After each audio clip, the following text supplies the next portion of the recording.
good इभिनिं everyone लोगोफोर दिनै सानजौफुनि जानाय लोंनाय बानायनो लानानै फैलायबाय ओरैनो ज'नो गथ' फिसाफोरबो दंनायखाय ना खर'खौनो मोनफा मोनफा जानोसै होननानै नै रेडि संनो खावनो सुरु जालायबाय आङो लोगोफोर दा बिदिनो जाब जुब संनानै जानोसैलाय बेखौनो नै दिनै सानजौफुनि देखायनोसैलाय आरोना ओरैनोसो आंना मालायनि बायदि आइटेम बिराद मोजां संलायलायनाय नङासो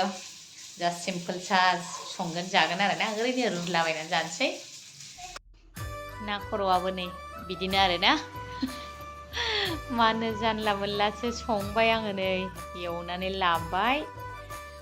गिदिर गिदिरखायनो साराय गंनै एवलायलायनांदों आंहा थाब जानायनि होननानै नै ओरै मोनसे फिसायावबो एवबाय थ' दा साराय गिदिरावहाय ज'नो रुसोमनानै लानोसै आङो माने एथ' गिदिर नालाय दैखौबोथ' बुरजा होनांगोन ओंखायनो आं साराय गिदिरावनो दैखौनो नै जा बुरजा होनानै लाखाबाय आरोना मोजां गोदौथोंसै होननानै बिदिनो नै रानथाब होबाय ओमफ्राय मोननोसै लागायाव निम्बु एसे आरो नोरसिं पाता एसे होनानै होबाय आङो बिदिनो जाबाय दालि ओंख्रै थास' आथिं भाजा ना गोरानजों होनानै बेखौनो ज' जाथाबबाय आरोना नै जोङो बेखिनियानो लोगोफोर